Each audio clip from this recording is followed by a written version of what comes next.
Hey, everybody. Welcome back to Immortals Inc. podcast. I'm Carlos Robles. I have with me, as always, Nate Elwood. Hello. Well, not always, but most of the time. But today we're going to do a review on Mothership, the RPG, which is supposed to be pretty exciting. It is.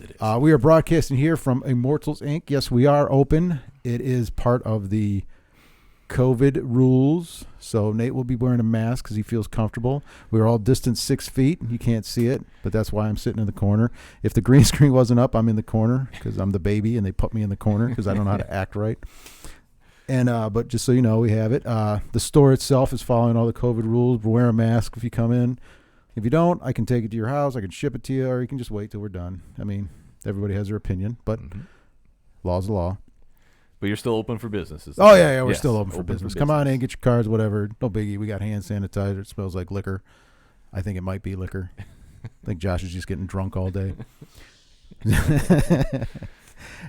And I just want to say thanks to everybody and our co-producers. I'm going to be reading them off as best as I can. These are also our Patreon supporters. So we have Elyunn. We have my favorite, Thomas Forms. We have Elaine DeLong. He plays with you play with him 40K, don't you? Oh yeah. Yeah. Elaine DeLong. A.E. Jonesy. Melior Via, which I think is, well, it's not I think, I know it's John Dunn's company. It's a role-playing games and stuff. Roger Cherni. And Rusty Littell, also known as the proprietor of the Red Dragon Inn, which is still available for rent, by the way. Private gaming room. So with a very cool table. Yeah. I just got some more posters for it. Josh was just ragging on me for my Lord of the Rings miniature poster, and I don't know why, because Games Workshop is supporting that. And we got that, and we got some new stuff. Yes. Let me go to the new stuff, and then we'll get right into the meat of Mothership. Today, we got in. Can you hold that up for me, Nate? Yes, I can. Since I don't want to touch it. Oldie. No. The Lost City. This is a reboot, 5th edition reboot of the B4. This is my favorite module. This is the first module I ran you guys through, Josh. And every time I run a new game, I love this module. It's so simple. It's basic. That's where Zargon comes from. And it is a really good, simple start adventure. And it was 1st edition. I used it for everything through all the editions. And they rebooted this in the 5th edition, and this is like their 4th book. They've done it like that. They've done Return to Keep on the Borderlands. They've done what's the second one? The blue cover. Come on, mate. You're on an island. It's on the tip of my tongue, too. Isle of Dread. The Isle of Dread. Good. Yeah. Expedition of the Barrier Peaks, or the Barrier Peaks, and then now they did the Lost City. And I see them continuing to do this. To be honest, though, I shouldn't say that. No. Anybody who's played D&D, I think, has gone through this. Pretty sure that anybody who's ever played D&D has classic. That was like one of the first. I want to say it came out in like 1980. I'm not positive about that, but I mean it was definitely one of, and because it was like a, if I can remember, it's been a while, but it's like a sandbox type of it's adventure. You start out and it's a dungeon where you crawl through it, but it's got a whole backstory and a whole civilization. Then you get down to the bottom and there's a whole city, and sandbox type adventure. In fact, the artist on the cover, I can't think of his name. I think he just passed away, to be honest. Original writer, cover design, Lester B. Portley, cover art, Jim Halloway. Yeah, I think Jim Halloway just passed away because I'm part of like a Halloway fan page, and I was trying to buy some of his original stuff, which is not cheap. But yeah, he just passed away, unfortunately. I think he had some medical issues, but he's older too. But so that's out. We have copies of that. Also, I don't know if you guys know, but the new Indominus box set from 40K is coming out. It's the 9th edition. Basically, it's the new edition. They're not saying it's 9th, but I think some press release they did. Oh, they did? They said, everything I've seen about it, they just call it edition. But. No, they had a press release came out, I think, but I've been reading a lot and seeing a lot, and they're really, the box is worth the money. Yes. It's a launch box. It's not a starter kit. Yeah. You get the Necrons, you get the new Primaris Space Marines, there's bikes in there. Oh my God. Did you see the buggy? Yes. The buggy? I'm a little jealous. I'm a guard player, so it's the buggy. I'm a little jealous of the cool stuff that it's they're not in the out. box, but they're coming out with the buggy. But the bikes are all Primaris size. The captain's looking is just beautiful miniatures. I'm going to have it's going to release. You can pre-order at the 11th. It's going to release on the 25th. I'm going to have a demo copy here early so you can see some of it. I'm going to have you review you're going to review it for us, the rules. Yeah. And I'm going to have James Brundage. He's going to be painting up the 2 commanders. He's going to do a stream of it. We'll put it on our site and everything, and you can see what they are. And another big part of the box is you're getting a hardbound rule book, an alternate inside, cover, an alternative cover of a hardbound rule book. Yeah. So but also I'll have the hardbound rule books, and I'll have the, what did they call them before? The ones where they update the armies, chapter approved. Chapter approved stuff. And but the indexes I don't know what they're going to call them. That's what it's called. But it's a 2-volume set, so you can get it's like $40, I think. But I'll have those also, and I'm pretty excited about it. Everybody's pretty excited about it. I haven't seen anything bad about it. Like, just the usual griping, like, they came out with another edition. But it's been 3 years, and it's always good to update. Yes. But my thing is, I just started reading White Dwarf again, because before I would just sell it. But honestly, it's a good magazine. It is. It is a good magazine. You have your fiction. They break it down to every game is in there. They give a background of how they come up with the rules. They give a little bit of everything for everybody. And, of course, the painting tips are always good. And it's just an interesting read. And for $9, you can see what's going on for the month. Yes. And for the 2 months. I think it comes out of it's like month. Is it every month? It's like goofy. They're like about monthly, because there might be a few days here and there. And I think at the end of the year, I'm not sure. But, and the artwork is always good. And I just didn't even think about, like, there's an article in there today where the guy talks about how the rules came up, and he goes, and it's something as simple as seeing somebody sculpted on a miniature, and then all of a sudden, bam, you got a whole rule system, and they feed off each. It's very interesting. But having said that, Dominus, get your orders in, because I'm really limited on the ones I could get, and so once we're out, we're out. Yeah. And it's $199 retail. But I know there's way over that in the miniatures alone. In the miniature, the book itself is probably, if it holds true to most GW rule books, it's probably going to be $80 when it comes out. So not only you see that, I gotta so see. Not only are you going to get a nice hardbound, it's not the little pamphlet of like these are just the starter rules, right now you could go online and get the basic rules for free. Yeah, but you don't have any of the the stuff that goes along with it. They've also released the basic rules. Yeah. All right, so.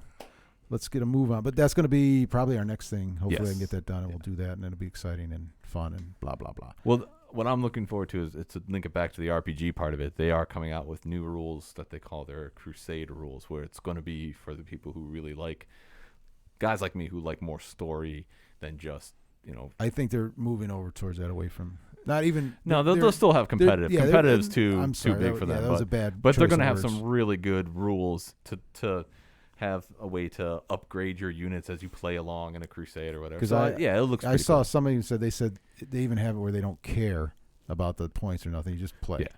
So anyway, let me get moving on here. But that'll be next one, hopefully, and in between. So sometime. Yeah, I think sometime soon. All right, anyway, Nate, we're gonna go to Mothership. By Tuesday night games. Night as in a Crusader night. Yeah. IGHD, yes. So Mothership, the sci-fi horror RPG. All right.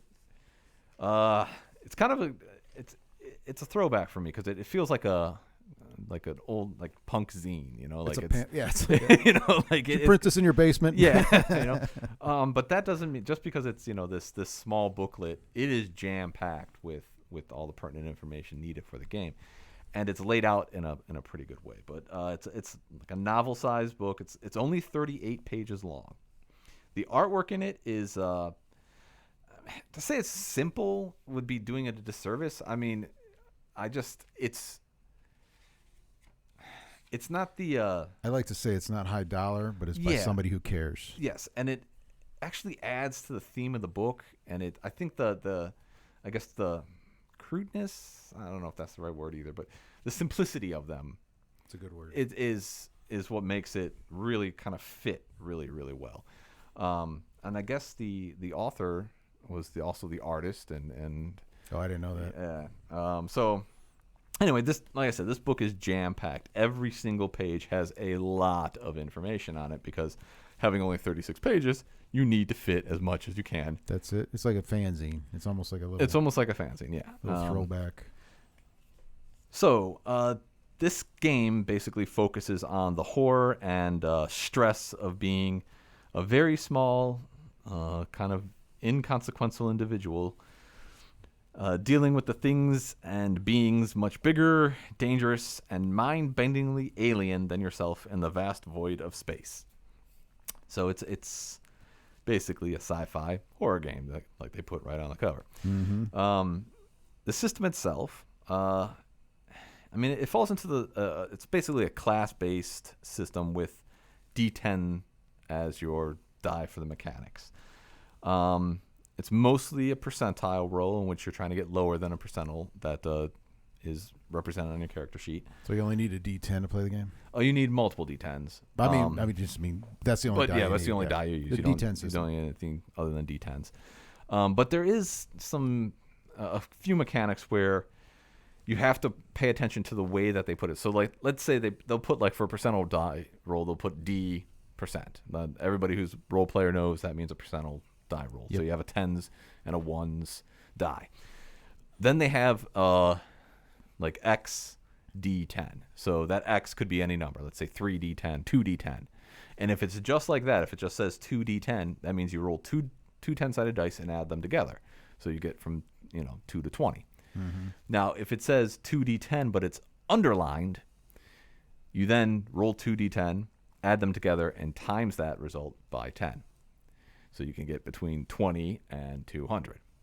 So going through the rules, you just have to bear in mind what rolls do what, and they're clearly denoted in here. That's not an issue. It's not like, oh, I don't, you're not scrounging around for the book to see, which rolls apply to what. But It is important to know that there are very clear. It's not just one set of percentile die. dice. It's one die, one but kind just of used die, in different ways. but just used different ways. Okay.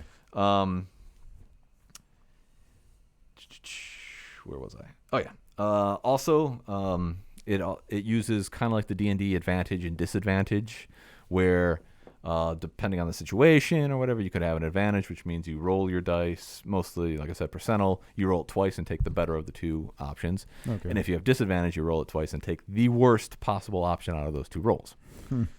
But that's basically the system.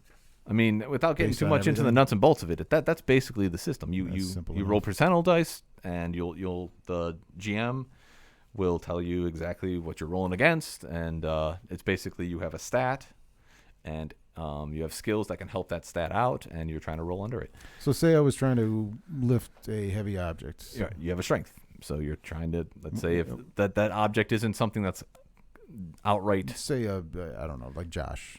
Something. All right, so you have something that you normally it would be pretty encumbrance and hard to pick up. But let's say you're in 0G. Like well, Josh. I now give you, but you're in 0G. So now, okay, well, it's not as hard to lift it, so I'll give you advantage on that. So, I mean, it's you basically roll your percentile dice and try to get underneath your strength.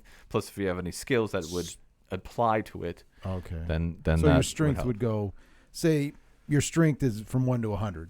No, your strength is going to be, well, I guess in the broad sense, it could be from 1 to 100. But basically, you, I want to make sure I get this right. You roll, I think it's 6d10 for each ability. Add that all together, and that's what you're going to have. Oh, it's up to 60 then. And that's going to be your okay. But you can advance as you go along. I get it. With experience. So technically, you could. So the strongest, get up there. The strongest you could be, I'm just throwing this off the beginning, 60. Right. So then that means there's still 40 of things that are terrifying out there that might be stronger than you. Like a rhino might be an 80 or something like that. Okay. Yes. So I don't know why I picked rhino. That was a very interesting choice. Let's say you wanted to. You never know. Maybe there's space rhinos. You wanted to pick Josh up, and they say, okay, you need your strength, and you're in 0G. So you get advantage. So you would roll 2 sets of percentage, and as long as it's under the 60, you're good. Yes. Okay. Yes. Very basic system. Yes. Got it. Not hard to pick up at all. In fact, all of the more complicated aspects of this game, and this is, I think, where the author did a great job, was that it's done in a flow chart. Character creation is done as a flow chart, and it's very easy to just go through that flow chart and make your character quickly. And it's robust enough that you can give them. Even though there's only 4 classes, you have a teamster, which is basically the crew of a ship. That's, you know, okay. That's a good word. It's a good word for it. I just think of some union guy. Yeah. I'm not doing that. And then there's scientists again. Telling everybody what to do. No, I'm kidding. Go ahead. Androids, the robots. Doing everything. And then the Marines, which are soldiers or hired guns. Sleeping and killing. That's right. it. I mean, and so even though those four things do fall into like a trope, you can make your character pretty unique based off of not only the skill sets that you have or how you spend your points in the beginning too. Especially since you're on a ship, right? Right. A starship. The whole premise is that you are part of a crew on a ship, and then you have, for whatever reasons, you're making your life. So then you're limited, your almost like it's almost like, all right, this is a ship, this is who would be there, and this is your limited character, which makes it simpler, right? Especially this is a okay. Go ahead, I get it. Like I said, the whole process is done on a flowchart, and it's very easy to follow. I was able to make a character in 25 minutes. 25 minutes of me just going through the flowchart, and then I'm like, I'm going to make a character, but I want to add a bunch. Like I did two ways. One, I'm just going to make a character according to the rules. Don't put anything into it. Two, I'm going to make one with backstory and figure stuff out. That one took me about 40 minutes to do, but that was just because I was really throwing some quirks and stuff into it. But I'm saying it's very easy to make a character in this game. Very easy. So under an hour. Oh yeah. Okay. I mean, even with newbies, you would be very quick to pick it up. Like See, I said, here's photocopy the flowchart, and it tells you what to do as you go along. See, that always sounds appealing, like for a one night deal, like yes. one shot. Like, all right, here, let's make a character, let's play a game, and go ahead. But anyway, go ahead, carry on. Let's see. Oh, and the skills that you get, they, like I said before, they add to your rolls. So you have, here, I'll actually pick it up. You have a chart of skills, and each side of it starts to unlock the higher levels of those skills. And you basically, if you come across a situation where you think one of your skills would apply to what you're trying to do, then you say, hey, I have this skill. All right, let's say I'm trained in 0G. All right, and you have to do something, whatever it may be, whatever stat. Lift Josh in 0G, right. have advantage. Even but having combat, in 0G. Well, I have 0G. Okay, so I could get to add 10% to my, let's say my combat was 38. So now it's 48. Significantly better for you to get underneath that. So it's almost a 50-50. So yeah, it's the rules are simple in that regard, and they're with any percentile game. I love percentile games just because you don't have to dick around with all this complicated mathematics. I mean, you could get into it where it comes into what's an advantage, what's a disadvantage, and situational stuff. But really, it just comes down to here's the roll, pass or fail. Okay. Now, if you roll double zeros, because you do have critical fails and critical successes. So if you roll a 99, it's critical fail. If you roll double zeros, it's critical success. So. Oh, they go. And that's situationally zero. Right. Anyway, so you have the game, get your character made, simple. Then it comes to ship creation. Now, this is, to be honest, if there's a clunky part of this game, the ship creation is the part of it. Go ahead. I would imagine it would be. There is a flow chart on how to make your ship, and it's kind of a collaborative thing, really. It's kind of cool that you can do that in there. Well, excuse me, I can't even talk today. It's an essential part of the game because your ship, and in my opinion, I don't know if this is just the opinion of Nate, but in my opinion, your ship is kind of like the neutral or the 11th, the 12th man on the field type of thing, where the stats that you have for your ship come into play when your ship is. Well, it's like a boat. It's like a boat. Right. It's like a steed. It's like anything that carries you around safely. You need it to, But what I like about it is they give detailed ways of how to build your ship. They give examples of how to build a ship. What you need, absolutely bare minimum you need to even have a ship, how much it will cost. Because that's another unique part of this. It's a collaborative effort, like I said. And just like anything in real life, most of the time that ship's not really going to be yours. You're going to be making installment payments on it. Somebody owns that ship, and you just got a loan to get it. It's a loan, right? So you have to keep the repo crews away by giving portions of your profits to and it's not just paying the loan. I mean, you have repairs, fuel, O2, all that stuff. It's almost like a maintenance type. Yes. And you can make that as complicated or as easy as you want. See, it doesn't. Me personally, I would probably make that part simple. Right. I could see where some guys would love to make that as part of the resource management. Right. You can just say it's going to be 10% of whatever you get. You can be that simple, or me, whatever arbitrary number you want to throw out. Or you can make it like, oh man, you guys don't have, you have enough to pay off the ship this month, but man, you really don't have a whole lot of fuel. So now your options are limited. What are you going to do? There's your adventure. Right. Yeah. Gotta get gas money. It's the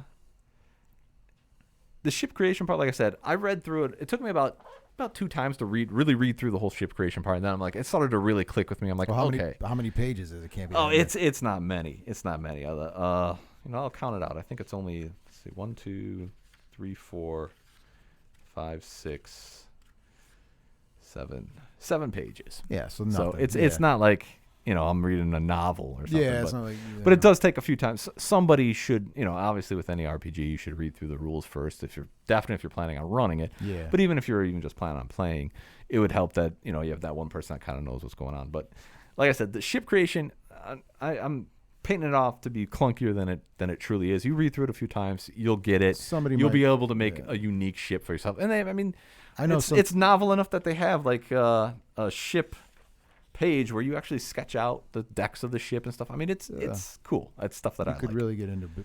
Yes. That throws me back to like Traveler, who was do shipbuilding. That was always either you loved it or you hated it. Right. I'm not a numbers guy. You kind of add these pods to the ship that gives it the hull rating and all this. But basically, all that stuff translates into statistics for the ship, and those statistics are used for the sticky situations that the ship gets into. Yeah. And speaking of sticky situations, we get to what everybody talks about in RPGs, combat. Uh-huh. So, combat is deadly. And I mean, it's very deadly. I've noticed that with a lot of these smaller games lately, not smaller, but newer, and they're just quick combat. Oh, it is deadly. It's quick and it's deadly. It is very deadly. I mean, it should be avoided unless you have like no other choice, and in which case, figure out a different option. Because once the lead or lasers or whatever it is starts to fly, bodies will drop. I mean, it is a brutal combat system, which I think fits in really, really well with the whole idea of a horror RPG. You should avoid physical conflict at all times. Well, I mean, getting into a bar fight's one thing, but going up against some advanced technology that murder bots or something. I mean, it's definitely it's a simple, again, it's right on the back here, a very easy flow chart of how combat operates. I mean, it's simple. There's not a whole lot of steps to it. It tells you exactly the actions that you can take, how to resolve it all. It's this little cheat sheet on the back. Boom. Is it based on hit points or something like that, or? Yeah, you have. I'm imagining it's low. It's called health, but I mean it's basically hit points. But it's not that it's low. It's just that the weapons do a ton of damage. I mean, just like a real bullet. I mean, there's a reason why weapons are designed to kill things. That's what they do. So. But yes, it's a very deadly combat. And I like that. I actually really like that. I think it fits with the idea of, horror and everything. Because to be honest, it's more horrifying when you know that your character is a, a flesh puppet, basically. You're not indestructible. You're not Conan taking on 15. Yeah, that's what I'm saying. When you're not the guy running through, because I could see where it becomes. That's what makes go to horror is the fact that you might not make it. Yes. And it's highly unlikely you will. Or anything more dangerous, like, danger equals excitement to me. You know, so it's like it's this much fun if it's this dangerous, Right. If there's consequences to being dumb, for one. And to be honest, I would think that most of the time you just want to run away. That's a very viable option. It's a completely good tactic. It's a great tactic. I think Josh and I were talking about that last time. Maybe we should just step back. Maybe it's a good time to walk away for a moment. What is the? Aside from the deadly combat part of it, and this is kind of like what I really, really like about this game too, is it has a sanity system. Now, I've always loved sanity systems. Yeah. Call of Cthulhu. I've tried to put like Warhammer Fantasy Roleplay and all that. I've always loved the sanity systems. This one does, I think, a really good job in making sanity work well.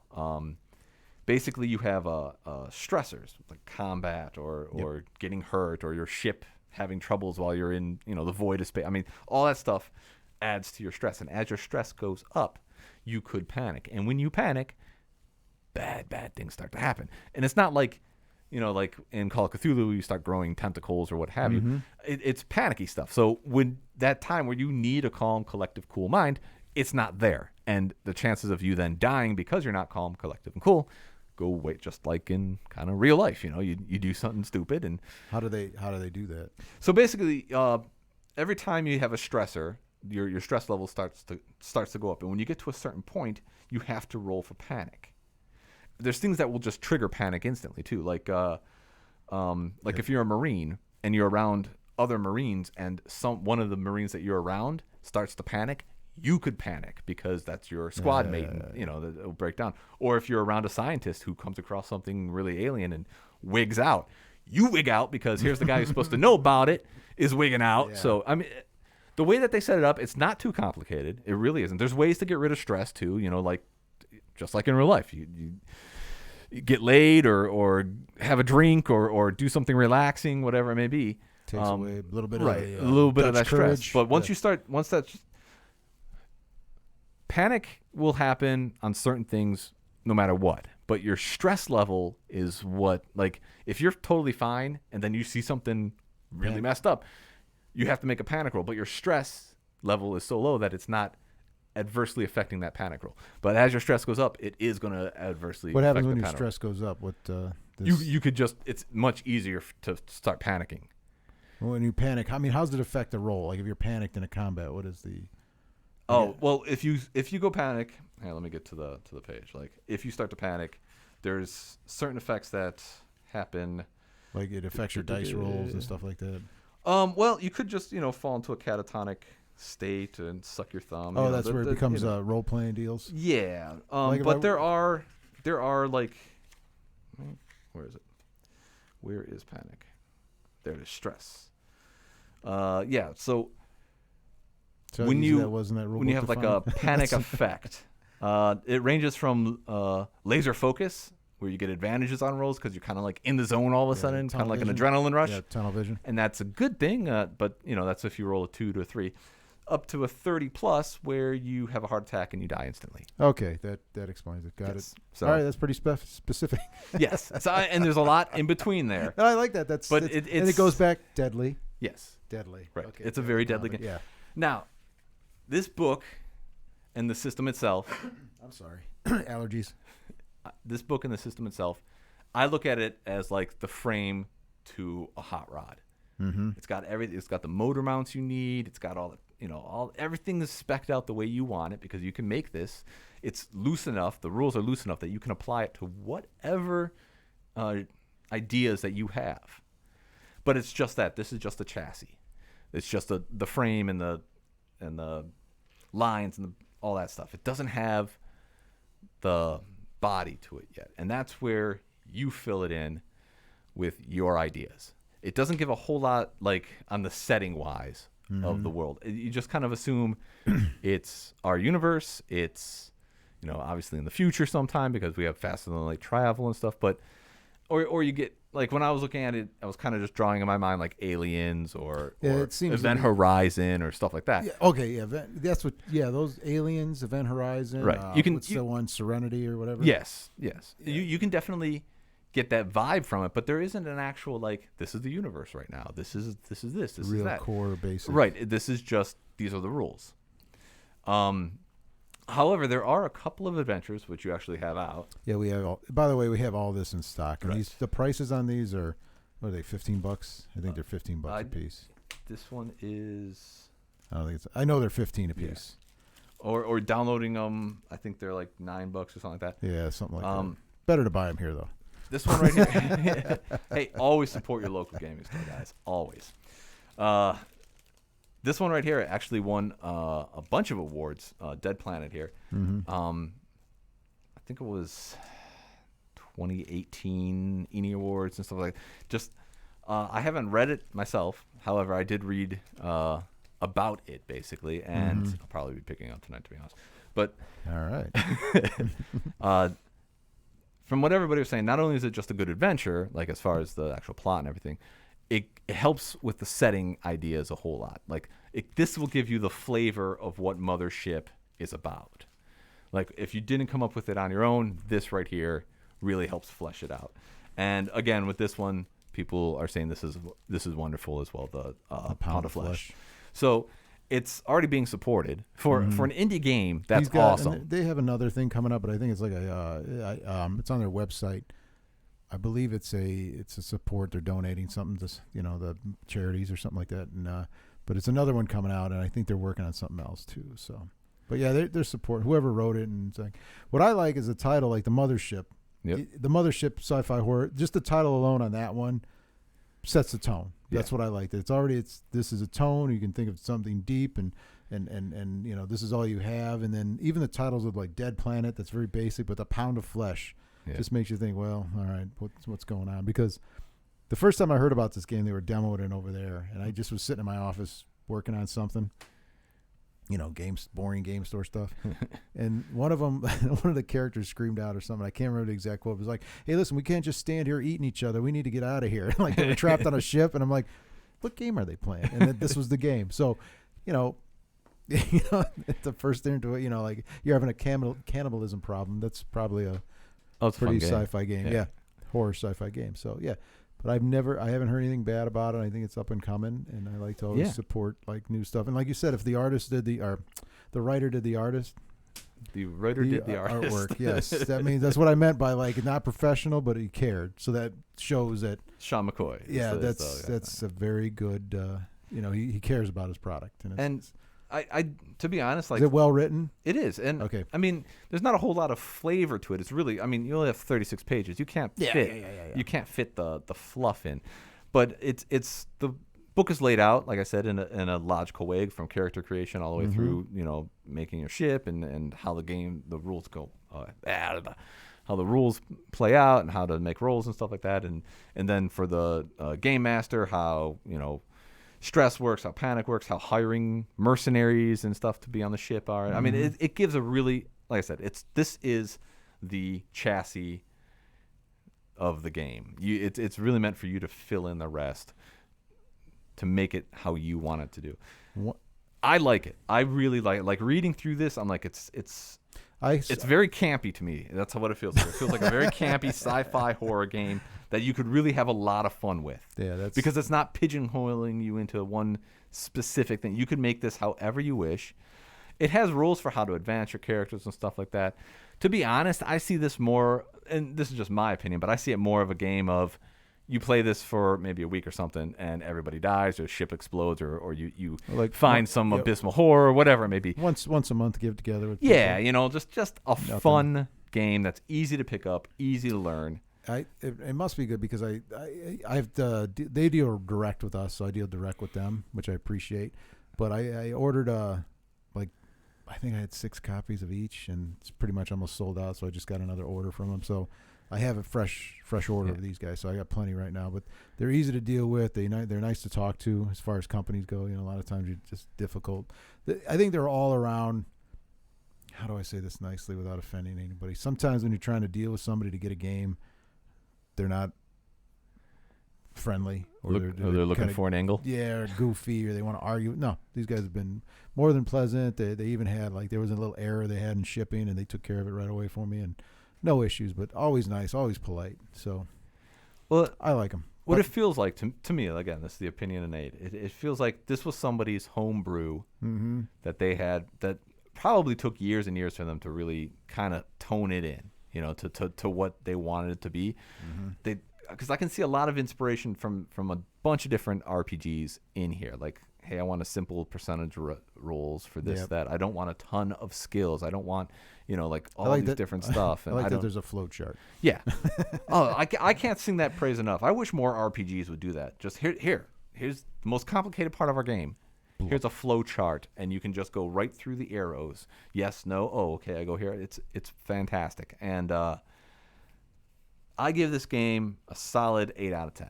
Solid 8 out of 10. Mm-hmm. So, if you're looking for a fun game that you just want to pick up and play with your friends, pick it up. I mean, for the price. For $15. Yeah, I mean, come on. You could have the core book, the world, and an adventure for $45. Yeah, that's less than most core rule books, depending on the system. So, I mean it. Like I said, it's not. This doesn't have artwork that's going to blow you away. It's not a full color spread or anything but it's like good. That, but it's good. It's good for what it is. Even the artwork, it sets the tone. Yeah, that's quality content. Yeah, that's more important. You could have the greatest artist make this game, but if it doesn't set the tone for what you have, then what's the point? So, but all right, what would make it better? The 8 out of 10. I think to make this game better, mainly because I love narratives so much. Like I like being able to, I'll build my own. But I would like to know, the person who wrote this obviously had passion for it.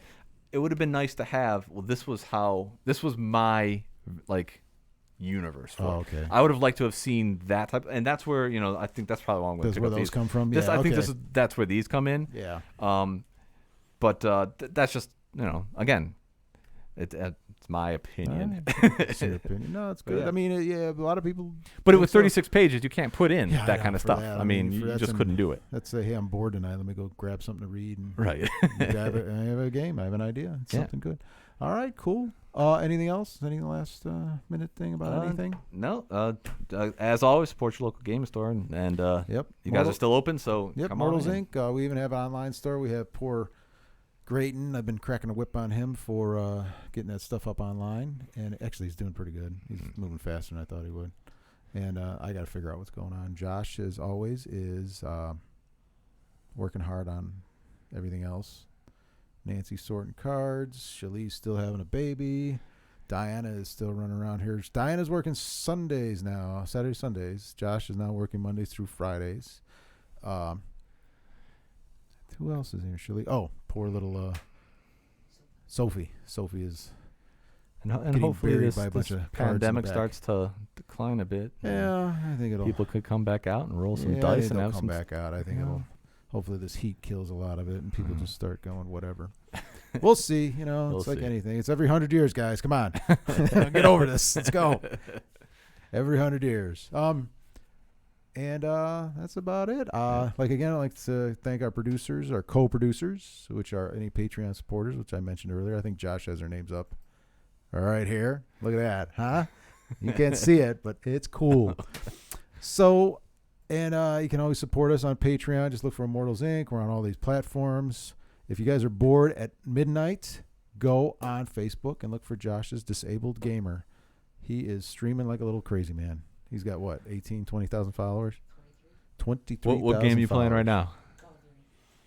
Which would explain his work productivity here going down. So I'm thinking about having to replace him. No, I'm kidding. I couldn't replace him. He's got all the codes. So anyway, hopefully we'll see you guys soon. Come on in. Wear a mask for now. We still have gaming. Wear a mask. I think Wizards shut down their online sanctioned events again. Yeah. We're still running events Friday night. We'll still do the drafts. Saturdays is still in Commander. Sundays, I think John Dunn's running Genesis every other Sunday, and I know Mark is running Savage Worlds, the alternate Sundays. Mondays is Vanguard. Tuesdays is, I don't know. Huh? I thought you said they're doping. I'm like, no, we're not. Tuesdays open. Wednesdays, man, when are we going to get D&D back in? Yeah, come on, guys. Whatever you need to do, I get it. A lot of guys are older. A lot of guys are worried. And that it really was crowded on Wednesdays. There was too many people here, so we got to figure that out. But in the meantime, we still have the books you can buy, you can play. Rusty Dragon Inn, you can still rent that. Private gaming. Thursdays, it's open. We got to stick something in there. And I don't know. Josh is supposed to be working on his D&D world. I think he's going to tell me today what he needs. I am going to build an evil empire in this D&D campaign. Nice. So, yeah, Nate, you want to help me? I got Vargas, who's insane. but he comes up with too much. He's really dark. I'm like dark, like evil dark, like haha, we're gonna take over the world. He like right down and into inappropriate darkness, and I'm like, all right, that's enough out of you. And then I still like to do something with Kill Team. Yeah. I'm been working on it. Yeah, no problem. It's not like I'm paying you millions of dollars or something to do it. I'll give you like a candy bar. Actually, I just do it because I like playing games. I like playing games. You know? I was staring at my Kill Team the other day. Like I still got. I'm like, I'll go to paint you. Just at one guy. Why won't you paint yourself? And then I get all shiny Indominus box. All right, next week. Next time we should have the Indominus. If not, maybe we'll get something together between then and now. Yeah. And maybe we'll do something else. Oh, tomorrow we're going to do a box break on the new Pathfinder miniatures, something dark side. Pre-painted. What is that Pathfinder world? Oh, my God. I completely forgot it. The Pathfinder, the latest adventure path. I guess it's their campaign pack and everything. Anyway, we're going to open a case. It's a whole bunch of new miniatures. You can take a look at them. They'll be available. If you want to come pick them up by Facebook or anything like that, you can notify us which ones you want. It'll be Diane and I in here. And we'll have to probably mic her up because she runs around like a maniac and she never stays near the mic. So until then, we'll see you. Immortals Inc., immortalsinc.com, 216-712-7169, and every other social media. Just look for Immortals Inc. All right, guys. Till next time. See you later.